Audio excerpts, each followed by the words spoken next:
Alhamdulillah wassalatu wassalamu ala Rasulillah. Amma ba'd.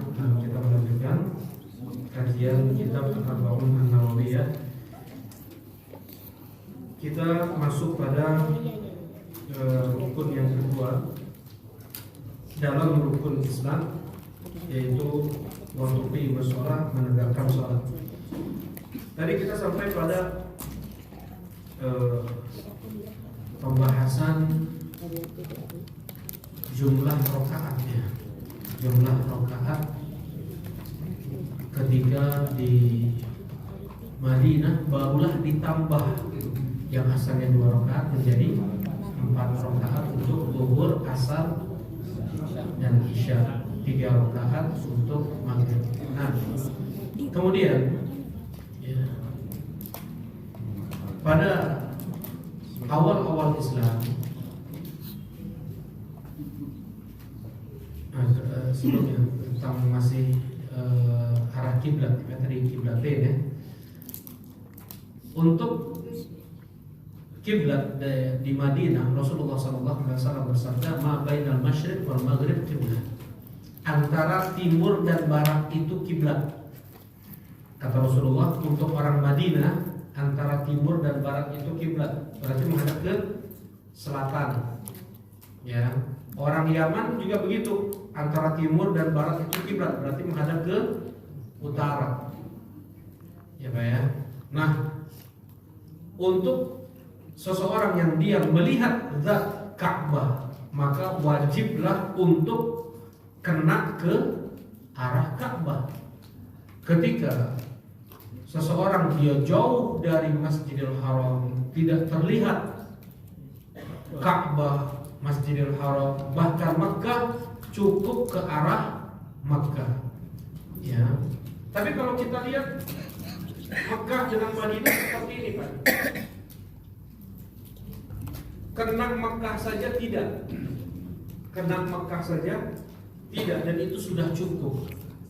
Sudah mengarah ke bawah, ke arah Makkah di selatan, itu sudah cukup.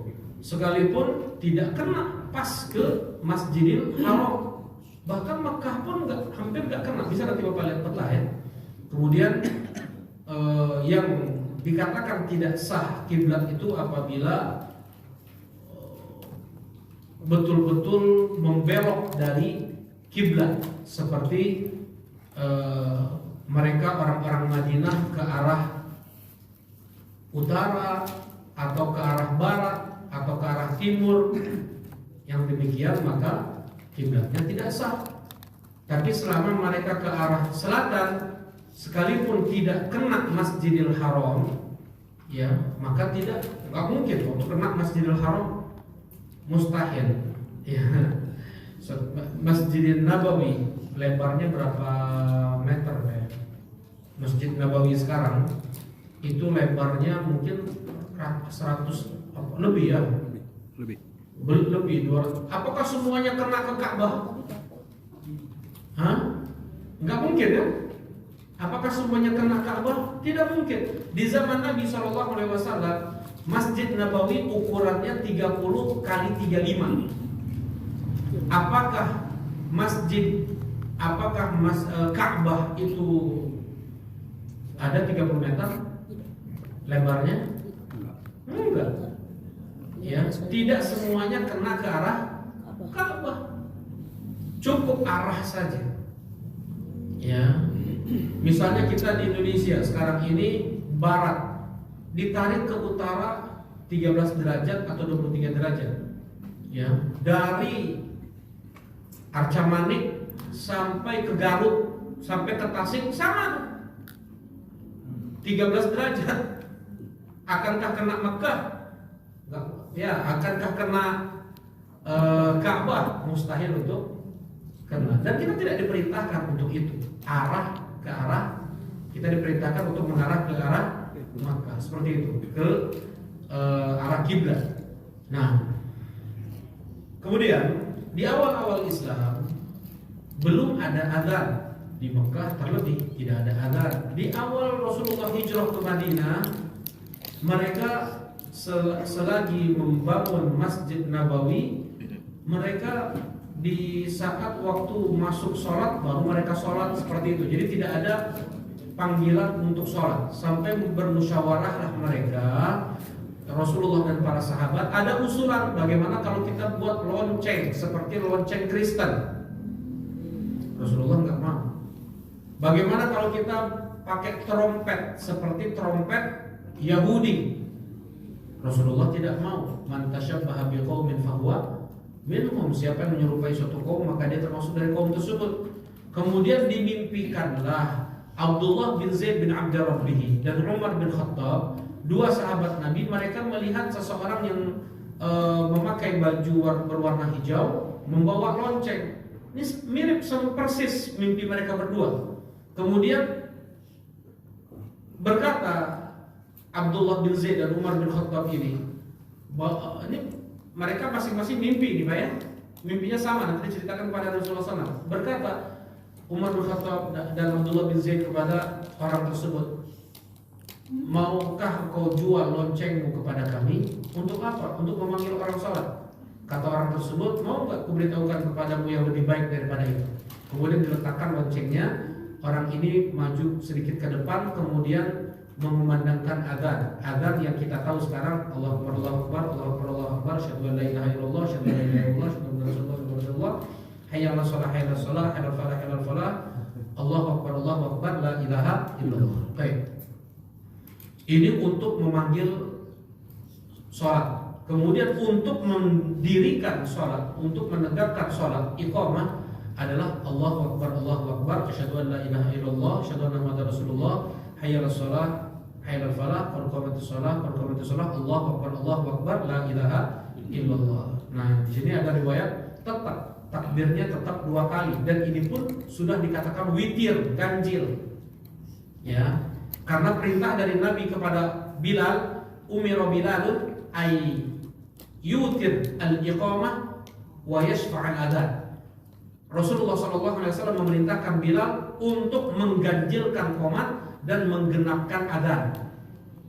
Ya, genap adzan. Allahu Akbar, Allahu Akbar, Allahu Akbar, Allahu Akbar. Jadi satu bait itu ada 2 kali takbir. Jadi kan satu bait, asyhadu an la ilaha illallah, asyhadu an la ilaha illallah, jadi satu kali saja. Nah, ketika qomat diganjilkan, maka 2 bait tadi cuma 1 bait saja, tetap Allahu Akbar apa? 2 kali terhitung itu adalah ganjil. Kemudian asyhadu an la ilaha illallah sampai ke bawah. Nah, kemudian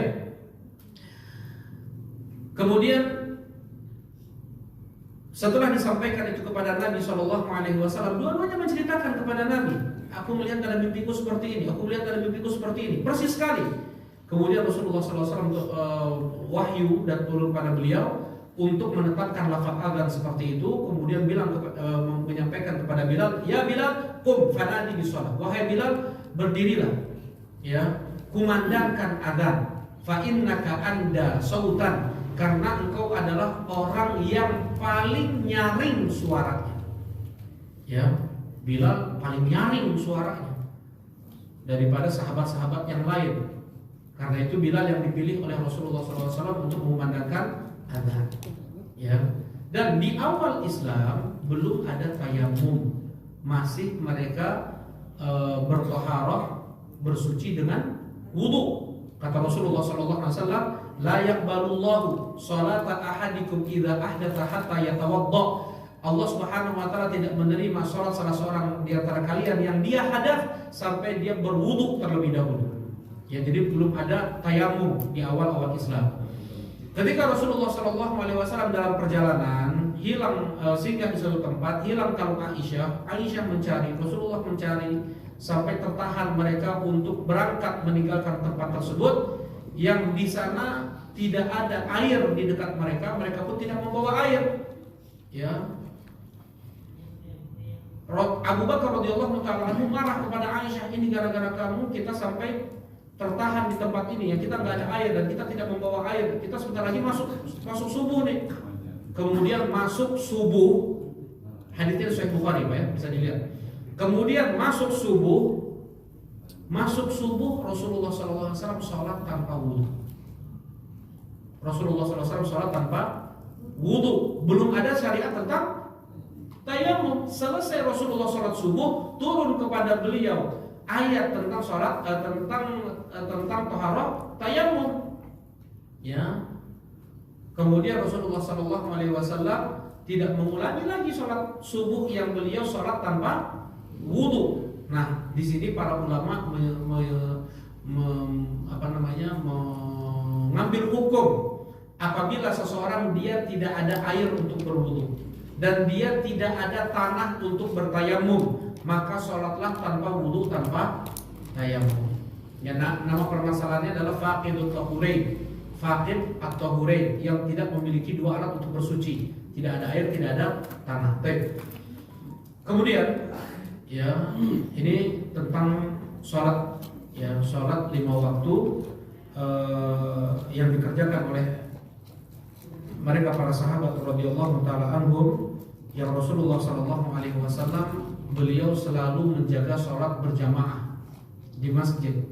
Ya, orang yang sakit dan hujan barulah mendapatkan uzur untuk tidak sholat berjamaah. Rasulullah SAW ketika beliau sakit parah, ya, tetap beliau berusaha untuk sholat berjamaah. Di akhir beliau tidak bisa sholat berjamaah. Ya, pada suatu hari beliau minta dipapah oleh Ali bin Abi Thalib dan Abbas ibn Abdul Muttalib untuk membawa, ya, memapah. Jadi di sebelah kanan Rasulullah Abbas, di sebelah kiri Rasulullah Ali bin Abi Thalib, memapah Rasulullah SAW dari rumah ke masjid.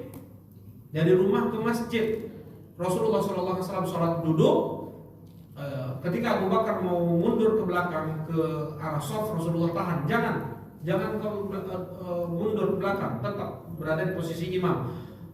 Rasulullah SAW berada di sebelah kiri Abu Bakar. Abu Bakar menjadi makmum dari Rasulullah SAW. Ya, sedangkan para jamaah, para sahabat di belakang bermakmum kepada Abu Bakar As-Siddiq radhiyallahu taala anhu, karena suara Rasulullah sudah lemah. Beliau Allahu Akbar, ruku, sami Allahu liman hamidah, lemah seperti itu. Abu Bakarlah yang menyampaikan suara Rasulullah SAW. Allahu Akbar, Allahu Akbar.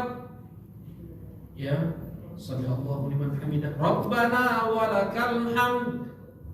Nah, itu disampaikan oleh Abu Bakar radhiyallahu taala sampai Rasulullah SAW. 2 hari, sehari setelah itu Rasulullah wafat.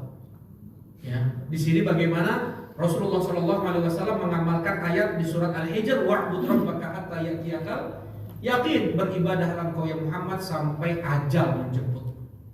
Sampai Rasulullah meninggal, Rasulullah tetap menjaga syariat sholat, menjaga syariat-syariat Islam yang lainnya.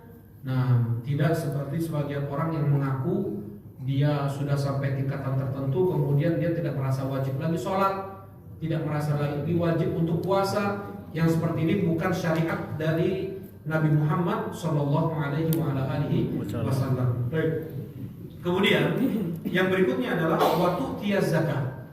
Ya, ini panjang lagi kalau kita mau dalami tentang tata cara wudu, tata cara sholat, ini panjang lagi. Tapi memang kita harus tahu bagaimana sholatnya Rasulullah SAW, apa saja syarat-syarat sah sholat, apa saja rukun-rukun sholat, apa saja wajibatus sholat, apa saja sunan-sunan sholat. Kata Rasulullah SAW, "Shollu kama ra'aitumuni usolli." Sholatlah kalian sebagaimana kalian melihatku sholat. Jadi tidak boleh kita sholat menurut kita sendiri. Atau kalau kita belum tahu dalil mengangkat tangan ketika takbiratul ihram, berarti kita sholatnya masih taklid. Ya, nggak perlu hafal dalil. Yang penting kita pernah baca dalil tersebut, ya, pernah kita mendengar hadis tersebut dibacakan, kita sudah beritibah namanya. Apa itibah? Mengikuti Nabi SAW.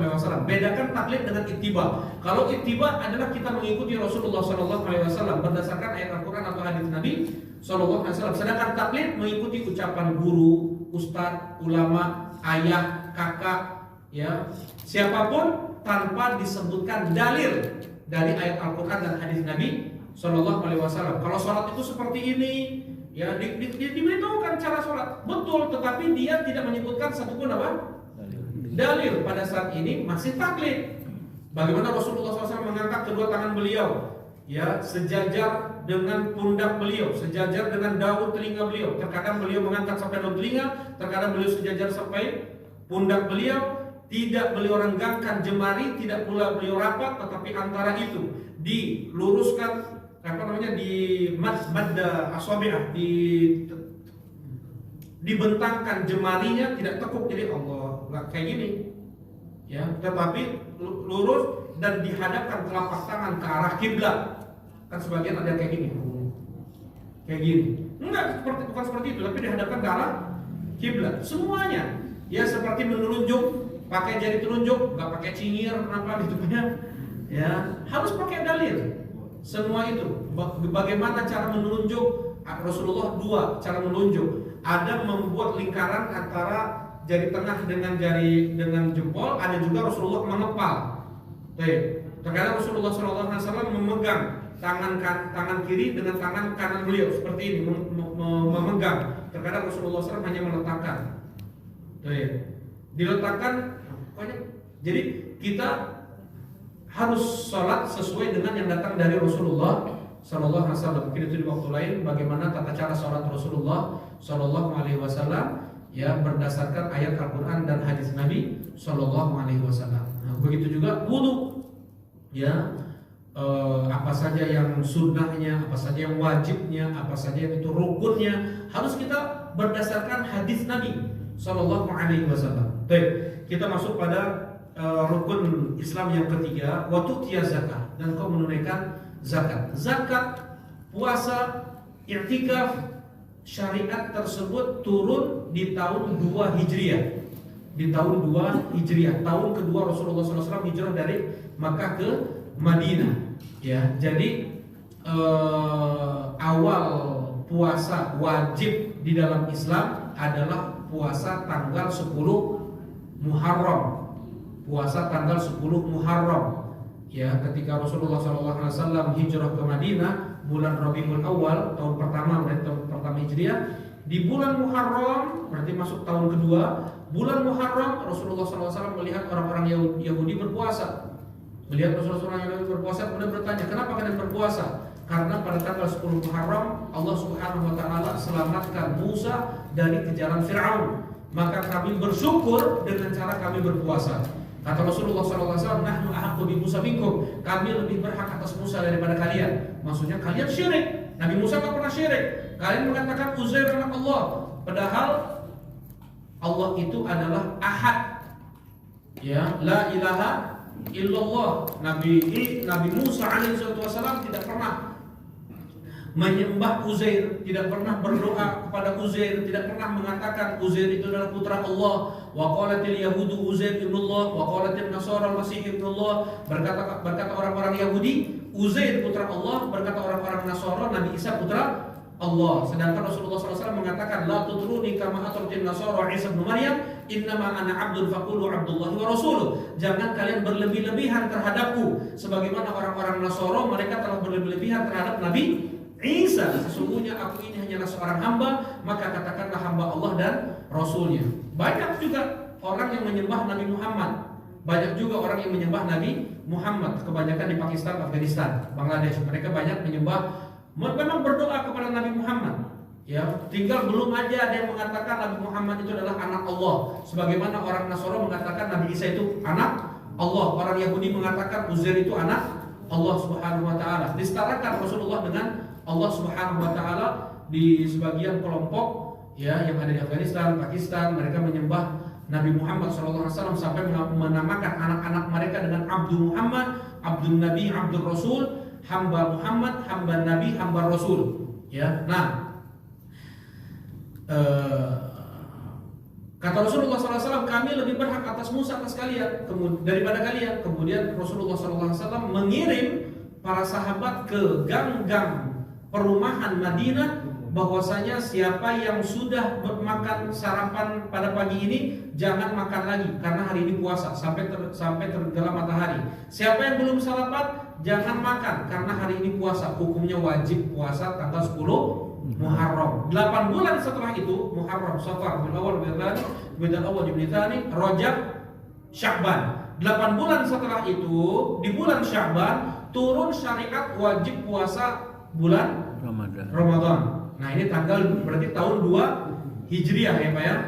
Turun syariat wajib puasa bulan Ramadan. Kemudian Rasulullah ditanya, bagaimana dengan puasa tanggal 10 Muharram ya Rasulullah? Insyita fasum wa insyita faftir. Andaikan engkau mau tetap engkau berpuasa, silahkan. Andaikan tidak pun engkau tidak berpuasa. Berarti yang hukumnya asalnya wajib berubah menjadi hukumnya sunnah mustahabbah. Kemudian di bulan Ramadan wajib puasa Ramadan. Kemudian di sana ada ibadah yang namanya i'tikaf baru pada tanggal tahun 2 Hijriah. Baru di sana juga ada yang namanya zakatul fitr dan zakatul mal baru disyariatkan pada tahun 2 Hijriah. Jadi dalam Islam ada zakat itu ada dua, ada zakatul fitr, ada zakatul mal. Zakatul fitr yang dikeluarkan dari setelah selesai bulan Ramadan, maghrib hari Ramadan terakhir sampai sebelum seseorang pergi ke musola Id, itulah waktu mengeluarkan zakat fitrah hanya dengan makanan. Kata Rasulullah SAW, so'an min tamar, atau so'an min aqid, atau so'an min syair, atau so'an min ta'am. Satu sok dari kurma, satu sok dari gandum, satu sok dari keju, atau satu sok dari makanan apapun. Dulu sudah ada keju ya, namanya akid. Akid itu adalah susu yang dibekukan, susu yang dikeringkan, bukan dibekukan, susu yang dikeringkan di zaman Nabi SAW, namanya akid. Ya, jadi untuk zakat fitrah zaman Nabi SAW itu dengan makanan. Ya, mereka ada uang, apa uang zaman Nabi? Dinar dan dirham. Dirham bentuknya perak, dinar bentuknya emas. Ya, yang Rasulullah SAW perintahkan kepada para sahabat pada saat itu adalah mereka keluarkan zakat fitrah mereka berupa makanan. Au so'an min ta'am. So' ini satu so'. Satu so' itu berapa? Satu so' itu arba hafnah, 4 raup dari tangan orang dewasa. 4 raup, 4 ini Pak. 4 raup. Ini kan satu raup bahasa Indonesianya Pak ya? Apa?